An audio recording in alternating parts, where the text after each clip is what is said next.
Hello everyone, আসসালামু আলাইকুম। তো সবাই কেমন আছেন? আশা করছি সকলে ভালো আছেন। তো আমাদের বাসায় আমার খালা রান্না করেছিল লাল মুরগি, তো সেটাই আমি আপনাদের সাথে শেয়ার করব। তো আমার খালা প্রথমে একটা ফ্রাই প্যান বসিয়ে দিয়েছিল। ফ্রাই প্যান বসিয়ে এটার মধ্যে কিছুটা তেজপাতা দিয়ে দিয়েছিল। তো খালা বলল আগে তেজপাতা দিলে নাকি ভালো লাগে খেতে। তো এখানে তেজপাতা দেওয়ার পর তেজপাতাটা একটু ভাজার পর এখানে পরিমাণ মতো পেঁয়াজ কুচি দিয়ে দিল খালা। পেঁয়াজ কুচিটা দেওয়ার পর একটু ভাজা ভাজা হয়ে বাদামি কালার যখন চলে আসলো, এটার মধ্যে আদা রসুন বাটা আর হচ্ছে জিরা বাটা। জিরার সাথে খালা এখানে দারুচিনি, এলাচ, তেজপাতা, তারপর লং এগুলো সব কিছু বেটে নিয়েছিল।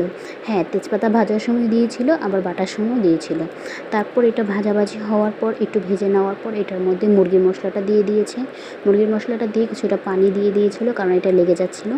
পানি দিয়ে তারপর এটাকে একটু ভালোভাবে একটু কষিয়ে এটার মধ্যে হলুদের গুঁড়া আর মরিচের গুঁড়া দিয়ে দিয়েছিল। মরিচের গুঁড়াটা একটু বেশি দিয়েছিল, আর হচ্ছে কি এটা রাঁধুনি মরিচের গুঁড়া ছিল, যার কারণে অনেকটা পরিমাণ লাল হয়েছে, কিন্তু খেতে অতটা ঝাল হয়নি যেরকম লালটা দেখা যাচ্ছে। তারপর এটার মধ্যে ভালোভাবে কষিয়ে নিয়েছিল। কষানোতে দেখেন তেল ছেড়ে দিয়েছে। তেল ছাড়া হয়ে গেছে মানে আমাদের কষানো হয়ে গেছে। এটার মধ্যে কেটে রাখা মুরগি আর ধুয়ে রাখা মুরগিগুলোকে ভালোভাবে দিয়ে দিচ্ছিল। এটা হচ্ছে লাল মুরগি। তো লাল মুরগি এখানে অনেকটা পরিমাণের ছিল, কতটুকু ছিল বলতে পারবো না, কারণ আমার আব্বু নিয়ে এসেছিলো, আমি বলতে পারি না। তো আমার আব্বু নিয়ে এসেছিলো, আমি জানি না, তো তার জন্য আর কি আমি বলতে পারলাম না। তো এখানে ভালোভাবে মুরগিটার সাথে মশলাটাকে ভালোভাবে মিশিয়ে কষিয়ে নিচ্ছিল। দেখেন কষানো হয়ে গেছে, অনেকটা পরিমাণ তেল উঠে গেছে আর মাংসটা অনেকটা মজে গেছে। তারপর এখানে আবার আলু দিয়ে কষাবে। প্রথমে এভাবে কষিয়েছিল মাংস, আর এখন আলু দিয়ে কিছুটা কষিয়ে নেবে। আলু দিয়ে কষানো হয়ে গেলে এটার মধ্যে অপর চুলায় আমরা একটু গরম পানি বসিয়ে রেখেছিলাম, সেই গরম পানিটা দেব। যেহেতু মুরগিটা শক্ত, গরম পানিটা দিলে মাংসটা অনেকটা নরম সফট হয়ে আসবে।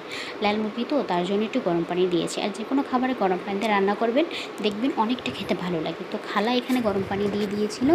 গরম পানি দিয়ে তরকারিটা অনেকটা ফুটিয়ে নিচ্ছিল। অনেকক্ষণ ফোটানো হয়ে গেলে যখন একটু ঘনত্ব হয়ে যাবে, মাখা মাখা হয়ে আসবে, তখন আমরা এই তরকারিটা নামিয়ে নেব।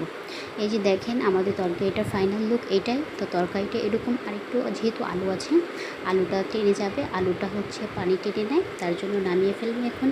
তো আমার আজকের ভিডিওটা এই পর্যন্ত ছিল। আপনাদের কাছে কার কার ভালো লেগেছে আমার খালার রান্নাটা অবশ্যই কমেন্টে জানাবেন।